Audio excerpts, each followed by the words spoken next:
salaamaaleykum mbokk téléspectateur RTV ñu ngi leen nuyu di leen ziar di leen dox seen wàccuwaay te nag ñu ngi seen deuxième numéro seen émission Le Canapé ñu dalal un grand nanan de la commune des Parcelles Assainies de Dakar et du Sénégal muy le président Abdou Wahab Sène président ñu ngi lay nuyu tamit bàyyi la nga nuyoo ak téléspectateur bu RTV. Merci beaucoup Laye maa ngi nuyu ñi nga xamante ñooy suivre RTV yëpp di nuyu Parcelles Assainies yëpp di kontaan ci invitation ci émission bi. nga xamante ne day yokk visibilité da lay permettre ñi nga xamante ne miinuñu la woon bu baax ñu gën la xam ñi nga xam ne xamuñu la woon aussi ñu xam la donc muy une bonne émission que yi nga xam ne romb na suivre naa ko et ma leen ciy félicité di nuyu Parcelles Assainies di nuyu tout le monde man nag maa ngi tudd Abdou Wahab Sène comme ni nga ko waxee maa ngi ñëw Parcelles en 1983 muy année bi nga xam ne aussi tamit si laa def sama certificat. Fii au niveau de l'unité 10 maa ngi dëkk unité 8 alors ma nekk ku teel a dugg ci mouvement associatif aussi 1985-86 déjà maa ngi joué cadette catégorie cadette ci ASC Guney Ndioba bi nga xam ne tey mooy ASC Entente 811 donc 83 ñoom suñu certificat école D 1988 ñu am sunu BFM fii CM Ibrahima Thiaw. Ensuite ñu dem Lamine Gueye fa la ñu amee suñu baccalauréat dem université en 1994 mouvement associatif bi aussi tamit ñu teel ci dugg comme ni ma ko waxee léegi nekk fa joué fa en catégorie cadette joué fa un peu en catégorie senior jël secrétariat généralu ASC bi pratiquement 5 à 10 années ensuite nekk président wu ASC bi 2 mandats bu ñu jógee ci loolu nekk délégué au niveau de la zone 8B. Occupé fa poste TGA vice-président chargé des finances nekk membre CQRP une dizaine d'années avant ñuy nekk président de la zone 8B pour 2 mandats mu jeex y a une année ñu cédé ko dem assemblée générale le président Abdoulaye Diagne jël ko donc au-delà de ça aussi tamit ñu nekk agent de liggéey à la direction générale des impôts et domaines nekk fiscaliste. Mais déjà depuis 2006 ñu nekkoon trésorier général du district nord Nabil Choucair nga xam ne district bi moo coiffé l'ensemble des centres de santé des postes de santé de l'arrondissement district bi aussi tamit géré li nga xam ne mooy les commandes PNA pharmacie nationale d'approvisionnement mais aussi tamit les politiques nationales de lutte contre yenn maladies yooyu ñu koy gérer presque pendant 20 ans. boobu aussi tamit suñu mandat jeex na am beneen équipe boo xam ne ñoo ñu remplacé ñoom aussi tamit ñu leen di souhaiter bon vent donc aujourd'hui au niveau du district nord bi nga xam ne trésorier général lañ fa woon am na ñu ñu remplacé mais au niveau de la zone 8B aussi tamit am na ñeneen beneen bureau boo xamante ne ñoo ñu remplacé actuellement nous sommes vice-président au niveau de l'ADECAV de Dakar yor fa tout ce qui est activité socio-économique mais aussi tamit les ASC de 3e génération nekk aussi membre comité directeur de l'ORCAV de Dakar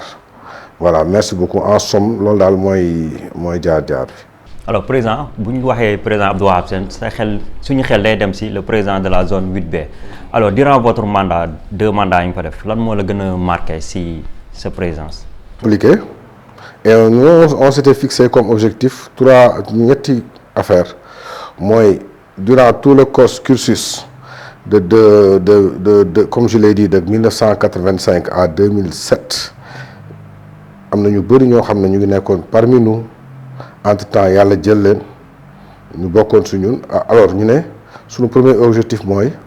di leen rendre hommage tout au long du mandat loolu objectif la woon bu ñu fixé wu woon deuxième objectif mooy avec le comité directeur de la zone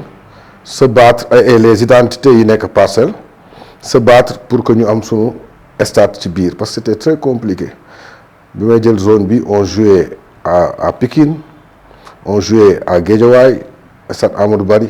dañ doon dem sax camp Leclerc bu Liberté 6 Amadou Barry lu mu tudd stade Iba Mar stade Léopold Senghor ba ci terrain Cambérène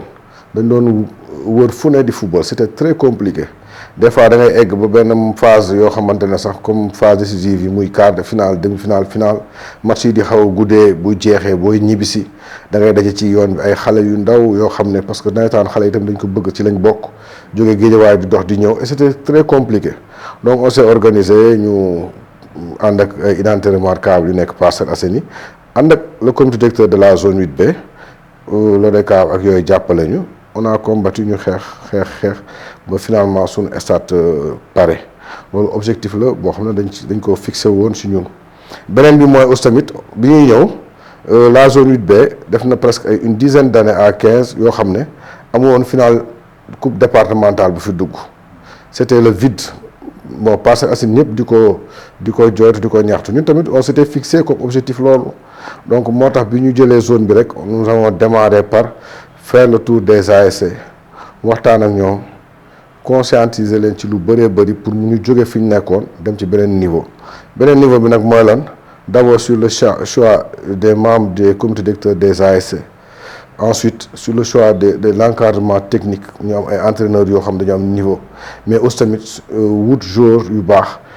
équipement bi nga xamante ne joueur yi moom lay àndal muy matériel bi loisirs yi ak yooyu nag ñu si doon waxtaan ak ñoom supporters ñu doon waxtaan ak ñoom pour que vraiment ñu gën a compact am ay asiko nga xam ne bu nekk benn ensemble boo xamante ne compact bu ko ASC yëpp atteindre dinañ jouer ci niveau bu élevé boo xamante ne équipe bi fii génn tey soit muy représenter zone bi au niveau départemental mën na am yàlla may ko ndam et puis on a ragaluñu sur le champ ak le comité directeur chaque soir ñu dem benn ASC waxtaan ak ñoom dugg seen biir minanteeg supporters yi minanteeg dirigeant wu ASC boobu waxtaan ak ñoom li ñu bëgg ñoom aussi tamit fekk aussi tamit ñu nekk ñu bëgg ñu am objectif ñu am ambition de sorte que bi ñu démarré dès la première année nga xam ne ASC jant bi mu jël coupe bi dafa dem départemental dem régional en cadet et en senior et même en catégorie cadet sax dem nañ ba phase nationale donc muy objectif boo xam tamit atteindre nañ ko et ñu ciy sant yàlla parce que depuis boobu ba léegi on a seetlu nañ ci suñu mandat ñun ASC yu bëri yoo xam ne nekk nañ zone 8B lañ doon jooy naan ay 15 ans coupe départementale dugg fi régional dugg fi ASC yu bëri jël nañ ko ci sunu biiru mandat ñu ci sant yàlla bu baax di ci gërëm yàlla ASC tool bi gis nga ko consacré ak yeneen ASC yoo xamante ne guy gi jël na ko 2 éditions yu teglu ko et tout donc muy un ensemble boo xam ne le comité directeur de la zone mais aussi tamit les présidents d'ASC en ce moment là les comités directeurs des ASC le comité directeur de la zone mais toutes les Parcelles Assainies ñoo si jàppoon ba ñu am résultat yooyu donc bi ñuy joxee tey flambeau bi on a un stade bu baax boo xam ñu ngi ciy compétir nous quand on démarré dafa métti woon dañ doon dem jouer ba pare après damay jël sama xaalis man wala xaalisu Ablaye Diagne bi doon financé wala kenn ci zone bi jël ci Ndiaga Ndiaye dugal ci membre comité directeur ñu ñibbisi xam nga loolu koy def waxuñu waxu quote-part mais bi ñuy bàyyi di dem ASC dañ leen bàyyi ay quote-part yu 430 000 ASC tool bi am na ko ay quote-part yoo xamante ne dañuy jouer ba pare fii ci stade bi am ko ensuite liggéey ci parrainage bi liggéey ci dépenses yi fexe recettes yi di yokku fexe dépense ñuy dépense efficacement de sorte que toutes les ASC après da nga ñoo dem ba nga xamante ne boo joué benn match ñaar ñett tu te retrouves avec 1 million 2 millions à chaque veille de match di nga am lu tuuti loo xamante ne di nga ko préparer say regroupement ak yooyu tout cela ce sont des acquis yoo xamante ne ci sunu biir mandat am na ci ñooñu siy sant yàlla bu baax a baax di ci gërëm yàlla. alors président dégg nañ innovation yoo xam ne def ngeen ko si seen présidence bi ngeen nekkee zone 8B. alors sama question mooy laaj foofu mooy ban final moo la gën a marqué si sa présidence. en tout cas am na ay final yu doy waar yu ñu ci joué je me rappelle bien ci final bi ñu joué woon stade Amadou Barry c'était sous l'autorité et le parrainage de la mairie du maire Moussa Sy mu opposé woon l'ASC Jant bi ak l'ASC Jàppo 16 final bu neex amoon na foofu tamit mais aussi tamit joué nañ final yu doy waar final entente tool bi bon final bu doy waar la vraiment bu neex a neex yaayu d'autres final comme ay bokk jëf 18 am jom yooyu yëpp macha allah finalu ndaali ak jàppo Cambérène bi fii joué nañ fi ay affiches yu rëy yoo xamante ne vraiment on a eu tous les invités en tout cas toutes les honneurs parce que on a vu le premier ministre dugg suñu biir stade pare nañu ñëw yendoog ñun le maire Moussa Sy, le ministre Pape Malick Ndour et d'autres yoo xam ne ñëw nañ suñu stade moment bi nga xamante ne ñu ngi def suñu ay final honoré ñu donc Parcelles Assainies moom vraiment ci deux mois 8 ans yooyu vraiment on a été honoré, on a vécu du nawetaan et ñu ciy sant yàlla bu baax comme li ma la wax léegi quoi. alors président sànq say wax yaa ngi ne si say objectif bi ngeen atteindre mooy stade municipal des Parcelles Assainies or Parcelles Assainies am na stade mais équipe bi club bi ba léegi nii xëccoo mi ngi fay am ñii ISPA moo ñu ñor fii ñii ISPA bi fi nekkoon bi nga xam ne mooy le président Moussa Soumakhor alors lan nga jàngatee situation ISPA bi. ben waxtaan rek dialogue rek man xam nga lu ma gëm mooy waxtaan man sama àdduna man je suis un pur produit du mouvement associatif te le mouvement associatif daf ma jàngal ne lépp lu ñuy def en général bu ñu ko waxtaanee rek pencoo ko rek mën nañ ci am solution donc tu as raison ISPA vraiment mooy équipe faño am na yeneen équipe yu nekk parcelle mais parcelle waaye si seen subconscient ci seen mental si seen biir xel ISPA la ñuy support donc par rapport à ça équipe bi di dem di toog ay di wàcc yenn division yi yooyu neexul kenn surtout que parallèlement da ngay gis ay yeneen quartiers yoo xamante ne équipe yi ñu ngi émerger xoolal bërki Dembo Ndiaye fii Tëngéej football club xoolal yeneen ak yeneen ñi donc du neex mais may woo Parcelles Assainies ñëpp ñu ànd ñun ñëpp ñu toog waxtaanandoo équipe bi parce que en réalité ñun ñëpp ay frères lañ quelles que soient les diversités yi am ci kaw nii mais quand on se retrouve nii dans la rue wala ci stade bi yéen ñëpp da ngeen di remarquer ne ñii dañuy waxtaan kaf ree comme si du ñoom ñoo nekk di clashante noonu ci kaw ce qui montre que ñun Parcelles Assainies ñun ñëpp moo ñu ñor ce qui montre que Parcelles Assainies ñun ñëpp ci la ñu màggee xamante nañ bu baax a baax donc li ñu war a def mooy toog pencoo waxtaan et tu as raison Parcelles Assainies boo xoolee mooy alimenter tous les clubs yu nekk waxuma la Dakar mais Sénégal ci niveau yëpp nag muy 2e division muy division 3e division muy club d'élite mooy alimenter ñëpp boo xoolee ci professionnalisme Parcelles Assainies li fi génn ci ay joueurs dem dans le professionnalisme kenn xamul lu mu toll donc mënoo nag di servir di alimenter yenn club yi ba pare à ton sein mu am problème il faut que quand même ñun ñëpp ñu waxtaan ñun ànd bokk ndey bokk baay parce que les encadreurs sont là les dirigeants sont là mais les Parcellois yi nga xamante ne mën nañ koo yéegal ñu ngi fi ñu àndoo waxtaan kenn ku ci nekk mu simmeeku soobu ci liggéey bi et en un temps record je suis sûr ISPA dina jël yenn niveau yi. alors président balaa ñuy fermer la parenthèse sport naka nga gisee la prestation de l'équipe nationale bi nga xam ne ñu ngi waajal mondial bi. mais mooy Sénégal rek bi ñun li ma doon wax léegi rek quand nous sommes unis Sénégal dara jomb ko muy au niveau national mais muy au niveau local muy au niveau régional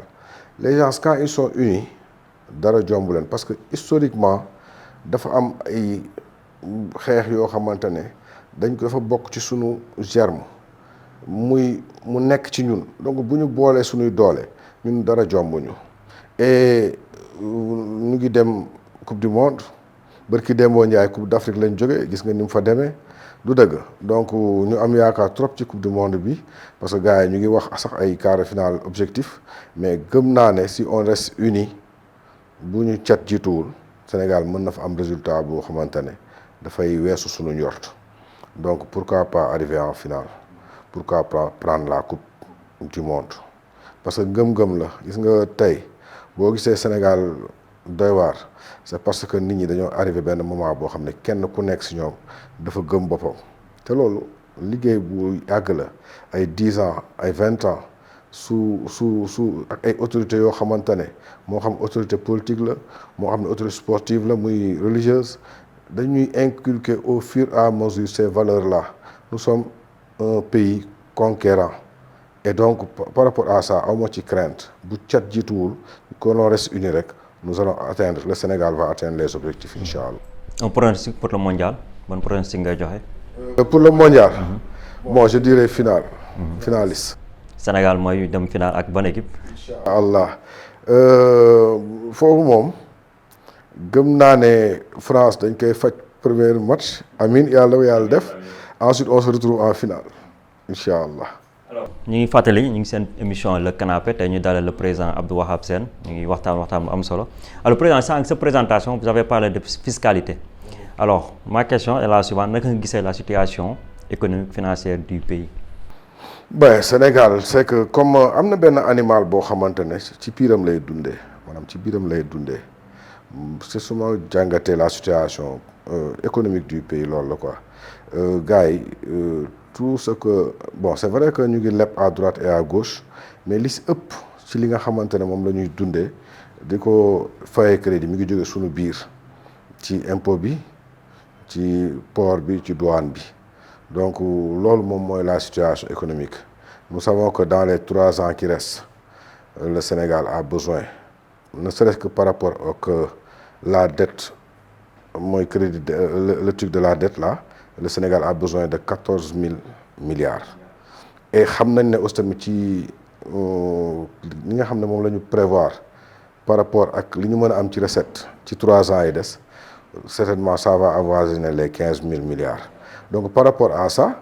jàppal ne Sénégal su fekkee loolu noonu lañ jàpp fa lañ yem Sénégal 1000 milliards lay am comme plus-value ci 3 ans yi et 1000 milliards nga war ci fay salaire war ci investir war ci liggéey ci santé bi jënd ci ay matériel war ci jàppale agriculture yi c'est pas possible donc il faut que les gens se réinventent par rapport ak li ñuy def xool yeneen canaux aller chercher de l'argent parce que aller chercher de l'argent moom loolu moo fi ne c'est ce que les États-Unis font moom la Russie di def mais ñoom la ñëpp di def parce que tey jii da ngay jël li nga mën a liggéey sa dëkk nga dajale ko ak li nga xam ne mën nga ko am ci biti nga gérer sa dépense su dëkk fay say bor denc loo xam ne mën ko investir donc si fekkee ne varier nga flux yi entrée yi muy dugg mais mu varier mais aussi ngay dépenser efficacement c'est sûr que ne di nga ci génn maintenant pour ça nag la tête du pays son excellence le président Diomaye certainement moom xam na loolu moom c'est un fiscaliste et il a changé tout dernièrement d'équipe ñoom xëy na xam nañ fi ñu jëm mais daal en réalité au-delà de la fiscalité il faut qu'on varie un peu quoi que moom yeneen flux yeneen source de recette de revenus yuy dugg Sénégal pour que ñu mën a fay la dette mën a dépenser mën a dese lu ñu investir mais su loolu amul doo say dépense ngay gérer comme ni ñu koy defee boobu ba léegi maanaam chaque mois nga fay salaire yi fay yenn dépenses yi mais après doo mën investir ci Sénégalais bi doo mën a investir ci dëkk bi. alors la séparation entre le président Diomaye et son premier ministre Ousmane Sonko naka nga ko gisee. mais man honnêtement am na benn émission bu doon def temps yii parce que j'avais dit cela dama ne ñoom ñaar Sonko mooy Diomaye mooy Sonko certes moom lañ jaayoon réew mi ñi leen fal yëpp ci loolu lañ leen falee mais bu ñu demee bay def 2 ans ak tuuti ñu gis que ne am na xuloo am nay blocage li ñu war a def mooy ay mag boole leen dajale leen ñu laver leur linge sale liggéey 3 ans yi des loolu suñ ko mënul def ñu séparé mais li ñu doon def nii nga xam ne dañuy àndandoo mais bokkuñu vision bokkuñu gëm-gëm loolu moom blocage lay doon créer ci dëkk bi te ñun ñëpp dund nañ ko donc lii moo gën bu ñu mënul ànd nañ séparé wu waaw loolu laa gëm daal. alors le président fal un nouveau premier ministre le Ousmane Sonko nekk le président de l'Assemblée nationale situation boobu nekkul benn situation bu tendue dans l'avenir. mais lu Sénégal mosul dund la xam nga lii lu bees tàq la mooy que Ousmane Sonko le président Sonko nekk président de l'Assemblée nationale encore que y a un recours au niveau du Conseil constitutionnel xamuñu lan lay jur du dëgg mais que le président Sonko nekk président de l'Assemblée nationale son excellence le président Bassirou Diomaye Diakhar Faye nekk fële nekk président de la République dafa nekk une situation inédite ci dëkk bi ñun ñii ñëpp xamuñu suba lan mooy am parce que tey jii j'ai entendu l'autre jour le président Sonko mu wax ne na exécutif bi gérer li ñuy gérer législatif bi gérer li ñuy gérer bu duñu bloquer kenn bu ko defee ñu liggéey réew mi mais dans la réalité en perspective pour 2029 à un moment donné chacun va suivre ses intérêts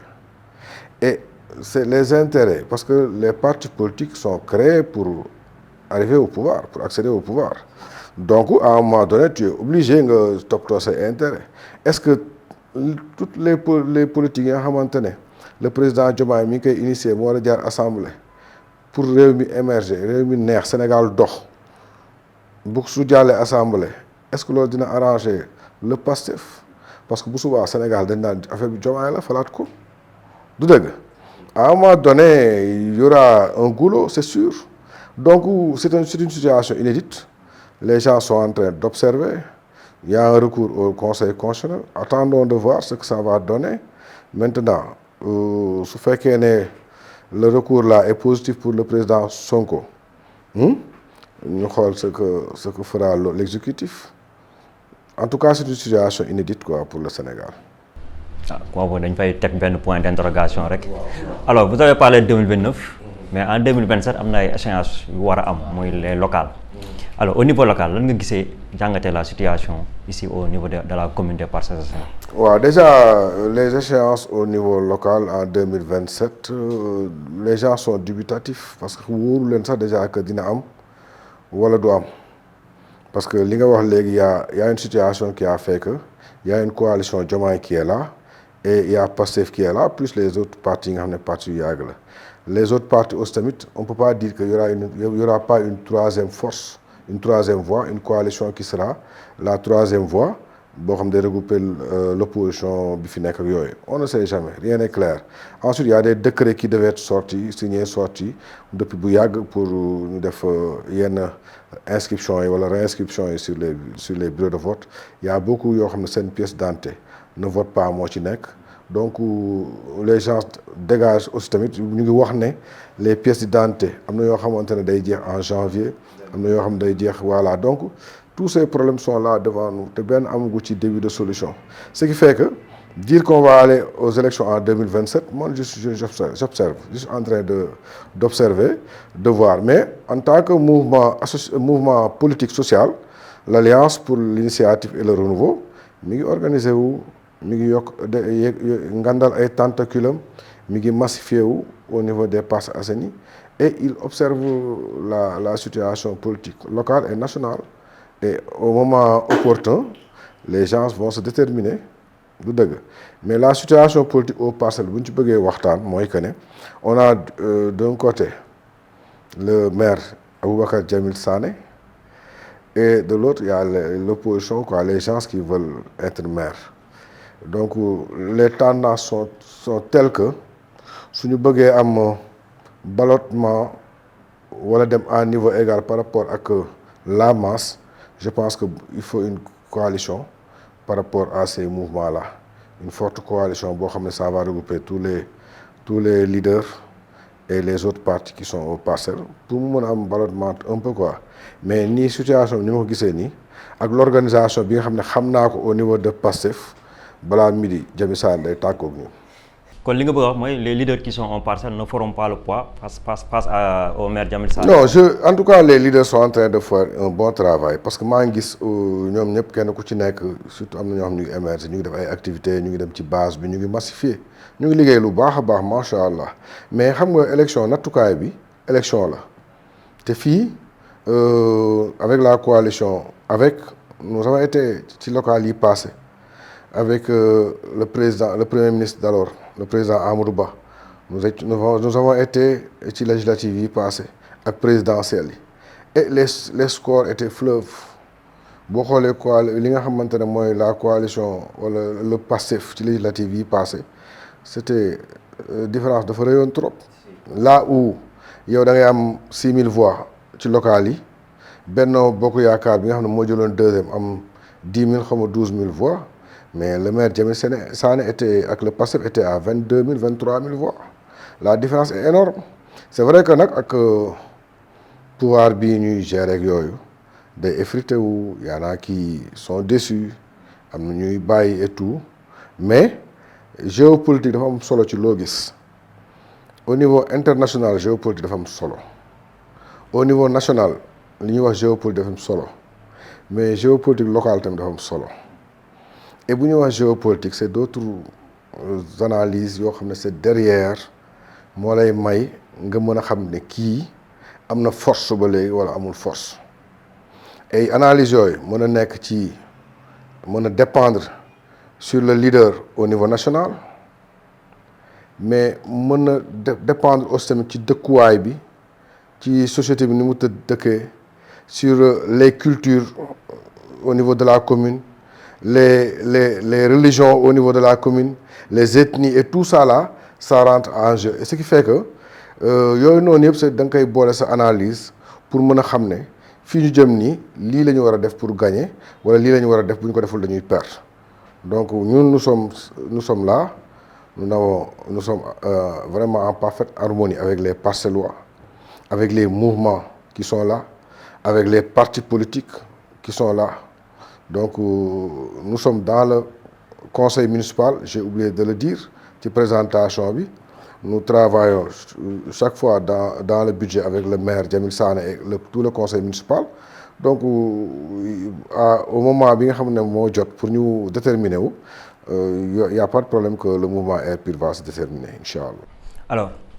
ban analyse ngay def ci les 4 ans du maire Jamil Sané? Bon, il faut voir que le maire Jamil Sané, sa première année,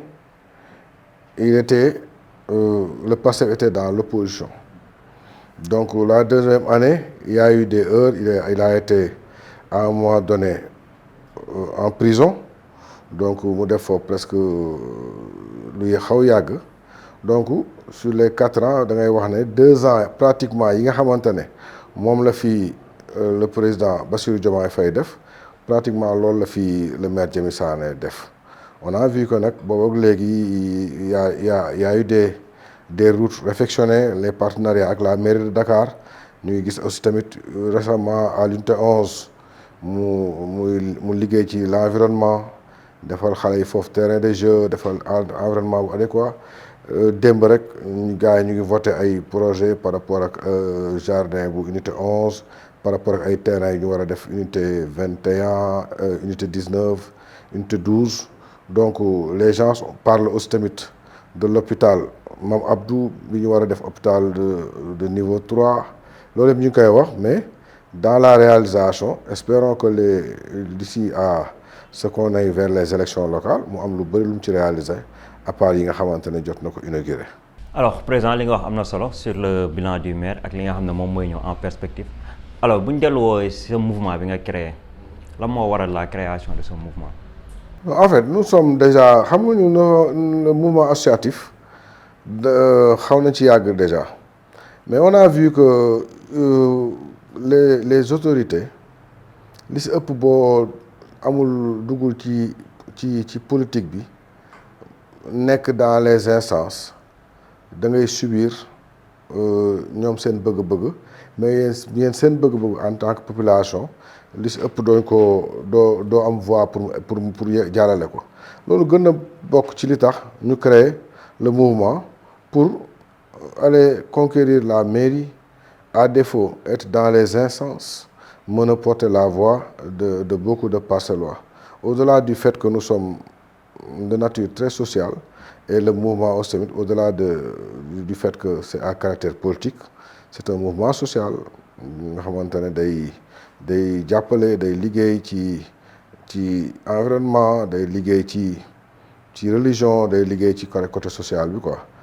Voilà, donc loolu moo gën a tax ñu créer le mouvement, bokk dans les instances, diriger la localité, porter la voix des Parcellois. Donc le mouvement bi nga diriger day am candidat aux élections locales yi di ñëw wala day dugg ci coalition? Non, man xam nga déjà man sama gëm-gëm mooy que ne actuellement fi ñu toll nii un mouvement wala un parti politique dem élection gagné ko loolu doone mënta ne de, mais pour mu nekk doy waar la.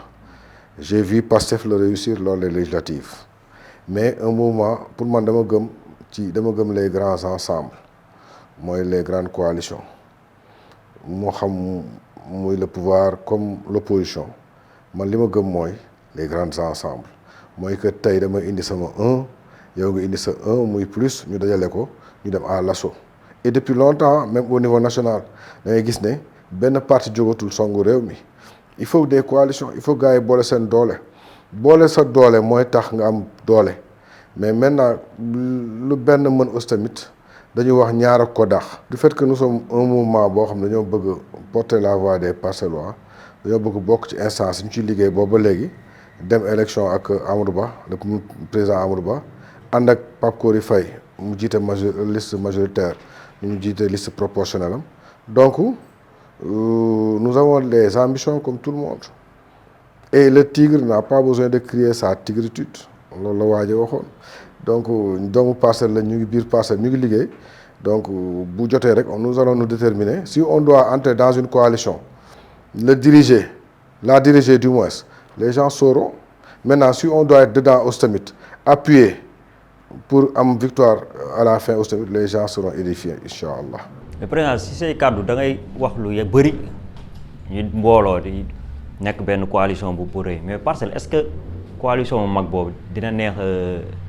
lijjanti parce que ñu bëri dañuy bëgg a nekk maire da nga gisee loolu. c'est que yaa ngi koy wax ci samay kàddu c'est que ni ma màggee la wax naa la ko man depuis may xale ba léegi je suis dans le mouvement associatif man mbooloo bokkoo àndandoo dajaloo ci loolu laa màgg loolu laa xam donc moo tax muy génn chaque fois ci man mais c'est vrai que nag les ambitions là sont là parce que ñun ñëpp ay doomu Parcelles lañ ñu ngi wax nii yëpp kenn ku ci nekk doomu Parcelles la kenn ku ci nekk liggéey kenn ku ci nekk liggéeyal nga Parcelles am nga droit am say ambition et cette ambition est légitime ku nekk mën a jóg na je veux être maire et leneen li nga tax man ma gëm loolu aussi tamit mooy je suis un libéral j'ai fait la formation ak la fondation Friedrich Naumann je crois gis nga nit mu gëm boppam gëm ay objectifs am se donner des objectifs se donner les moyens d'atteindre ces objectifs là loolu dama ko gëm mais li ma xamante ne moom laa ci d'accord rek mais mooy li idéolibéralisme tamit d'accord mooy transgresser aller au-delà de là où commence la liberté d'autrui. Comprendre nga? Je veux dire que ne tu as le droit d'avoir des ambitions, tu as le droit de te fixer tes propres objectifs et aussi tu as le droit de te doter de moyens pour atteindre ces objectifs. Tout cela c'est bokk say droits. Maintenant aller vers ces objectifs ak tous les moyens yi nga xam ne wut nga ko mais ce dont tu n'as pas le droit c'est de transgresser la liberté que l'autre a aussi tamit d'avoir des objectifs donc loolu moo fi ne mais bu loolu weesoo ñu nekk ay doomu Parcelles xamante bu baax su respect amee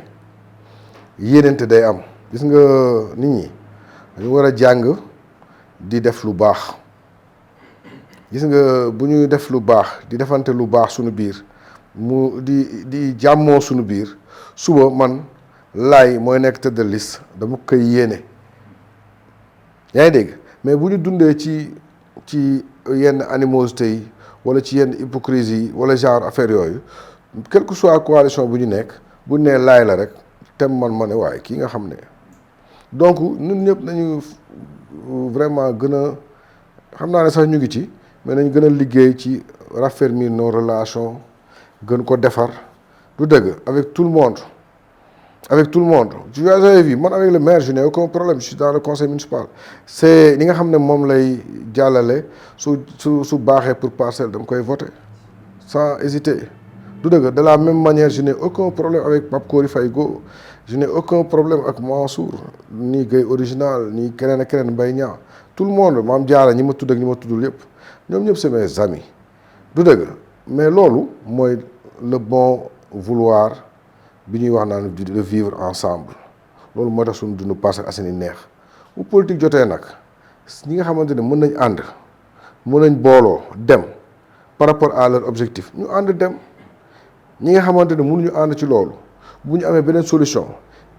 ñu ànd dem am nañ droit aussi tamit vraiment par rapport à cette solution là ñu jël seen propre voie du dëgg mais li ëpp solo c'est pas le fait de tendre vers des objectifs politiques mais li ëpp solo mooy le vouloir vivre ensemble le bon vivre ensemble et loolu dañ ko war a di cultiver chaque jour ci sunu biir te ñun ci loolu lañ nekk vraiment. alors président bu ñu la déggee ngay wax lu bëri dañuy gis ne dañuy bëgg a nekk maire mais boo nekkee maire am na yu bëri yoo xam ne day am te nekkul ci domaine compétence su mairie nawet baa ngi ñëw di nga dégg inondation yi dina am tali yi taa ñu bëri dañ naan le maire fu mu ne la gestion des lycées des CEM nekkul ci loo xam ne mairie moo ko war a gérer bëri na yoo xam ne assainissement route yooyu yëpp du mairie moo ko war maire parcelle moo ko war a gérer donc ñi nga xam ne ñi ngi kii est-ce que ñoom nekkuñu tamit di yóotu loo xam ne tey jii buñ ko jotee lan discours bu ñu doon tenir tam jamono yi avant ñu nekk maire duñ am problème ak population yi. waaw xam nga àdduna dafay dox fi mu toll nii ñu ngi nekk ci ère digitalisation ère aussi link relation c'est vrai que am na yoo xam ne ay compétences transférées la mais aussi tamit un maire ne doit pas dire que ne mënuma ci dara wala nekkul sama domaine rek damay croiser les bras déedéet il y a l'État qui est là qui a transféré ses compétences mais qui est un partenaire qui est le premier partenaire donc par rapport à tout ce qui nga xam dañ koy defar te nekkul sa compétence wala sax mu nekk sa compétence waaye peut-être amoo doole par rapport au budget yooyu mais il faut aller vers les partenaires loolu am nga possibilité bi yoon may na la ko d'abord l'État du Sénégal mais au-delà de l'État du Sénégal les autres mairies qui sont là mais boo ma weesoo yooyu yëpp sax mais y a les relations extérieures yaa ngi dégg donc relation dafa am solo link dafa am solo te fi mu toll nii mooy doxal société yu ndaw yi mooy doxal entreprise yi mais mooy doxal état yi booy jiite il faut nga am un très bon portefeuille relationnel loolu moo lay permettre à chaque situation même boo ci mënul dara nga mën link ku ci mën dara mu defal la ko ngir yàlla ak mairie bi donc yooyu mooy li ma doon wax sànq rek c'est la relation gis nga le relationnel dafa am solo le relationnel dafa am solo nit que tu sois dans l'opposition que tu sois au pouvoir fexeel nga nekk ci jàmm ak tout le monde dina la permettre suba bu yàlla defoon tey nga nekk maire nga réaliser lu bari loo xamante ne xëy na sax su fekkoon ne normal la doo ko mën parce que yaa ngi peut-être opposition wala peut-être yaa ngi pouvoir du dëgg ba pare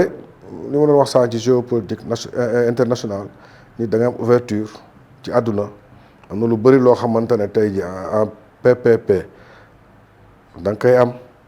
l'État est là mën na nekk sa visa par rapport ak lu bari loo mën jëli Europe loo mën jëli Asie loo mën jëli Afrique sax donc yooyu noonu yu maire yi war a liggéey la je vois que nag lu bari ci maire yi dañu am ay adjoint au maire yor yooyu noonu mais en général maire moo leen di jël rek gàddu leen ci bagage ñu dem mais dañ ko war a liggéey déjà dans les commissions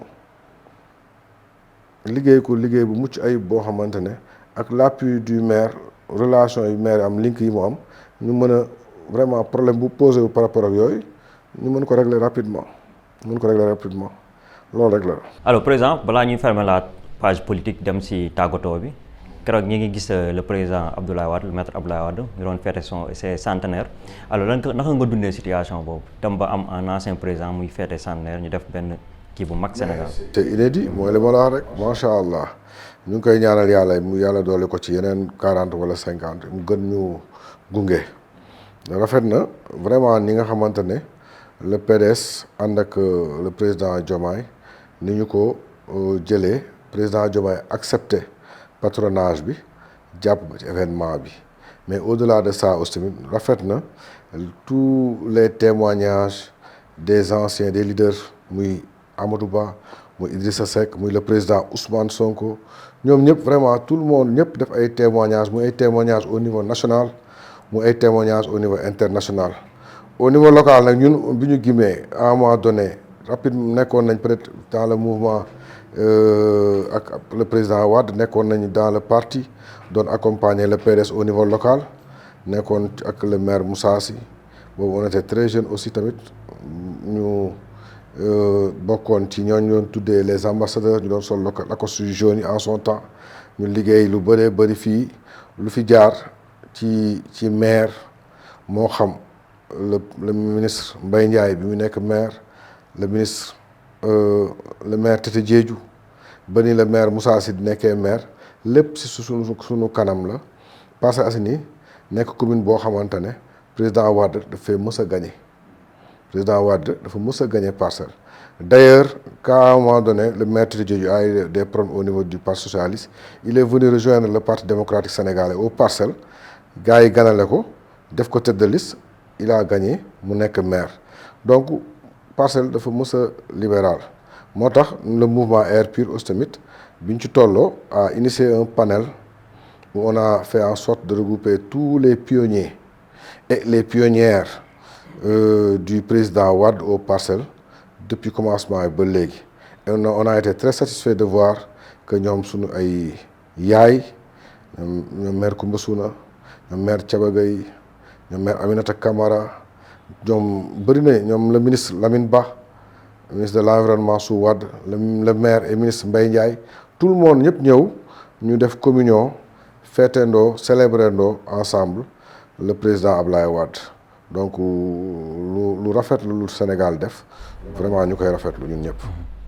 Alors merci président kàddu yi leer na am na solo lool donc ñu ngi ci fin émission bi ñu bàyyi la nga tàggatoo ak Parcelles Assainies ak boo amee benn message boo xam ne yaa ngi koy adressé à l'endroit de la jeunesse sénégalaise, de la jeunesse parcelloise, comme que tu es issu du mouvement navétane, tu es l'ami de la jeunesse. ñu bàyyi la nga adressé wala en même temps. benn message waaw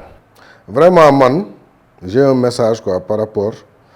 ak la jeunesse, mais par rapport ak les Parcelles Assainies. C'est un message de fair play dans les compétitions navétanes. ñun ñëpp boo seetloo bu nawetaan amul dañuy duggante unité yi tey dem na de sorte que tey laay dugg na unité 9 takk fa jabar benn Ibrahima bu nekk unité 9 wala Ousseynou Karbala bu nekk 9 dem na unité 22 takk fa jabar. Donc lien de sang yi ak lien parental yi jaxasoo bi am na Parcelles ba presque nous sommes une famille. Donc bu nawetaan jotee kenn ku nekk parce que nag nawetaan passion la man loolu laa gëm man gis nga man dama gëm nawetaan passion dama gëm asiko yu jolli public bi ñëw mu fees dell affaire bi riir loolu dama ko bëgg donc loolu dafa bokk sama nu ñu ko tuddee sama deret mais mun na ànd ak non violence. Bu ñu fubalee ba pare bu ASC bii gagné ASC bii ASC bi gagné nañ ko félicité ki ñu gagné nañ ko encouragé mu commencé nag ci ñun dirigeants yi ba ci supporters yi parce que en général le supporter n'est que l'image du dirigeant. Donc ñun bu ñu dañ leen ñeme dugg seen biir waxtaan ak ñoom xamal leen ne lii foo la rek bu jeexee vraiment jeex na. Bu ñu paree la preuve keroog bi tool bi di jouer finale départementale Parcelles Assainies yëpp àndandoo nekk benn bopp fees dell tribune yi support ko bi mu gañee gis nga unité 17 la ñëpp jubali man sama doom Matar bi mu jógee unité 17 ñëw yaram bi yëpp dafa taq ay peinture yu verte ay jours avant finale bi muy dugg biir unité 17 ba bataay ñu bëri xam nañ ko fii. Et pourtant c'est un fervent supporter de Entente 811 daf ko bëgg ci xolam mais gis nga 3-4 jours une semaine avant finale bi chaque jour mi ngi biir tool bi donc pour wax la ne ñoo bokk ndey ñoo bokk baay nawetaan benn moment rek la activité de vacances la ñu ñoom ñu booloo foo ci terrain bi fii bu ñu paree ki gagné nañ ko félicité ki ñu gagné ñu encouragé ko et ki gagné vraiment xam ne Parcelles Assainies moo gagné parce que nag guddi Parcelles la coupe reste aux Parcelles Assainies. Donc message boobu laa amoon lu may yónnee toute la jeunesse parcelloise mais aussi tamit aux dirigeants sportifs politiques religieux comme communal ñun ñëpp nañu gën a raffermir nos liens gën a àndandoo gën a nekk benn say pour vraiment l'intérêt des Parcelles. Man j'adore le 100% le Parcelles bi ñoom Modou Lo beeg ñoom Papa Sow bi loolu mooy Parcelles Assainies donc foofu laay woo ñëpp di leen remercier yéen ñëpp waa RTV vraiment. Alors merci beaucoup à vous aussi président pour avoir répondu présent à notre invitation tey ñu ngi dalal le président Abdou Wahab Sène président mouvement air pur ñu amoon waxtaan bu am solo si émission le canapé donc ni lay demee saa su ne sur la RTV ñu leen jox dig daje beneen yoon si yeneen invité incha allah. Merci beaucoup président. Non, merci beaucoup.